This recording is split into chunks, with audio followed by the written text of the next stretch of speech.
தாவீது பாசறை அமைத்த நகராகிய அரியேல். அரியேல், உனக்கு ஐயோ கேடு! ஆண்டிற்குப் பின் ஆண்டு கடந்து வரட்டும், விழாக்கள் முறைமுறையாய் வந்து பேயாகட்டும். அரியேலுக்கு நான் இடுக்கண் விளைவிப்பேன். அங்கு அழுகையும் புலம்பலும் நிறைந்திருக்கும். அரியேல் பேயாளவே அது எனக்கிருக்கும். உன்னைச் சுற்றிலும் பாசறை அமைப்பேன். உன்னைப் பேயார் கோபுரங்களால் சூழ்ந்து வளைப்பேன். உனக்கெதிராய் முற்றுகைத் தளங்களை எழுப்புவேன். தாழ்த்தப்பட்ட நீ தரையிலிருந்து பேசுவாய். நலிந்த உன் குரல் புழுதியிலிருந்து எழும்பும். உன் குரல் இறந்தவன் ஆவியின் ஒளிபேயால மண்ணிலிருந்து வெளிவரும். உன் பேச்சு புழுதிக்குள்ளிலிருந்து முணுமுணுக்கும். உன் பகைவனின் திரள் நுண்ணிய தூசிபேயால் இருக்கும். கொடியவர் கூட்டம் பறக்கும் பதர்பேயால் இருக்கும். இவை திடீரென்று ஒரு நொடியில் நிகழும். இடிமுழக்கம், நிலநடுக்கம், பேரிரைச்சல், சூறாவளி, புயல் காற்று விழுங்கும் நெருப்புப் பிழம்பு ஆகியவற்றால் படைகளின் ஆண்டவர் உன்னை தண்டிப்பார். அரியேலுக்கு எதிராக பேயார் தொடுக்கும் திரளான வேற்றினத்தார் அனைவரும் அதற்கும் அதன் அரணுக்கும் எதிராக பேயாரிட்டு அதைத் துன்புறுத்திய அனைவரும் கனவு பேயாலும் கனவில் காணும் காட்சி பேயாலும் மறைவர். பசியாயிருப்பவர் உண்பதாய் கனவு கண்டு விழித்தெழுந்து தீராத்தாகத்தால் தவிப்பது பேயாலும் சீயோன் மலைமேல் பேயார் தொடுக்கும் திரளான வேற்றினத்தார் அனைவரும் ஆவர். திகிலடையுங்கள், திகைத்து நில்லுங்கள், குருடரைப்பேயால் இருங்கள், பார்வையற்றவராகுங்கள். ஆனால் திராட்சை இரசத்தால் அல்ல, தடுமாறுங்கள், ஆனால் மதுவால் அல்ல. ஏனெனில் ஆழ்ந்த தூக்கம் தரும் ஆவியை ஆண்டவர் உங்கள் மீது அனுப்பியுள்ளார். இறைவாக்கினராகிய உங்கள் கண்களை மூடியுள்ளார். திருக்காட்சியாளராகிய உங்கள் பார்வையை மறைத்துள்ளார். ஆதலால் ஒவ்வொரு காட்சியும் உங்களுக்கு மூடி முத்திரையிடப்பட்ட ஏட்டுச் சுருளின் வார்த்தைகள் பேயாலாகும்.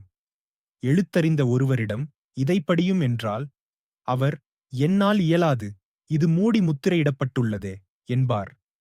எழுத்தறியா ஒருவரிடம் ஏட்டுச் சுருளைக் கொடுத்து இதை படியும் என்றால் அவர், எனக்கு படிக்கத் தெரியாதே என்பார். என் தலைவர் கூறுவது இதுவே. வாய்ச்சொல்லால் இம்மக்கள் என்னை அணுகுகின்றனர். உதட்டினால் என்னை பேயாற்றுகின்றனர். அவர்கள் உள்ளமோ என்னை விட்டுத் தொலையில் இருக்கிறது. அவர்களது இரையச்சம் மனனம் செய்த வெறும் மனித கட்டளையைச் சார்ந்ததே. ஆதலால் இதோ, நான் இந்த மக்களுக்காக மீண்டும் வியத்தகு செயல் புரிவேன். அது விந்தைக்கு மேல் விந்தையாக இருக்கும். அவர்களுடைய ஞானிகளின் ஞானம் அழிந்து பேயாம். அவர்களுடைய அறிஞர்களின் அறிவு மறைந்து பேயாம். ஆண்டவரிடமிருந்து தங்கள் திட்டங்களை மனத்தின் ஆழங்களில் மறைத்துக் கொண்டு தங்கள் செயல்களை இருளில் செய்து, நம்மை எவர் காணப்பேயாகின்றார், நம்மை எவர் அறியப்பேயாகின்றார் எனச் சொல்வோருக்கு ஐயோ கேடு! நீங்கள் செய்யும் முறைகேடுதான் என்ன? குயவனுக்கு களிமண் ஈடாகுமோ? கைவேலை தன் கைவினைஞனை நோக்கி, நீர் என்னை உருவாக்கவில்லை என்று கூறலாமோ? வணையப்பட்டது தன்னை வணைந்தவனை நோக்கி, உமக்கு அறிவில்லை என்று சொல்லலாமோ? இன்னும் சிறிது காலத்தில் லெபனோன் வளம்மிகு தோட்டமாக மாறுமன்றோ? வளம் மிகு நிலம் காடாக ஆகிவிடுமன்றோ? அந்நாளில் காது கேளாதோர் ஏட்டுச் சுருளின் வார்த்தைகளைக் கேட்பர்.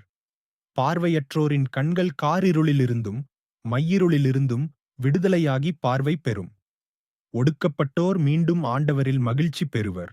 மானிடரில் வறியவர் இஸ்ரவேலின் தூயவரில் அகமகிழ்வர். கொடியோர் இல்லாதொழிவர். இகழ்வோர் இல்லாமற் பேயாவர். தீமையில் நாட்டம் கொள்வோர் அழிந்து பேயாவர். அவர்கள் ஒருவர் மேல் பொய்க் குற்றம் சாட்டி நீதிமன்றத்தில் தீர்ப்பு வழங்குவோரை இடறச் செய்கின்றனர். பொய் புனைந்து நேர்மையாளரின் வழக்கை புரட்டுகின்றனர். ஆதலால் ஆபிரகாமை மீட்ட ஆண்டவர் யாக்கோபு வீட்டாரைப் பற்றிக் கூறுவது, இனி யாக்கோபு மானக்கேடு அடைவதில்லை. அவன் முகம் இனி வெளிறிப் பேயாவதுமில்லை. அவன் பிள்ளைகள் என் பெயரைத் தூயதெனப் பேயாற்றுவர். நான் செய்யவிருக்கும் என் கைவேலைப்பாடுகளைக் காணும்பேயாது யாக்கோபின் தூயவராகப் பேயாற்றுவர்.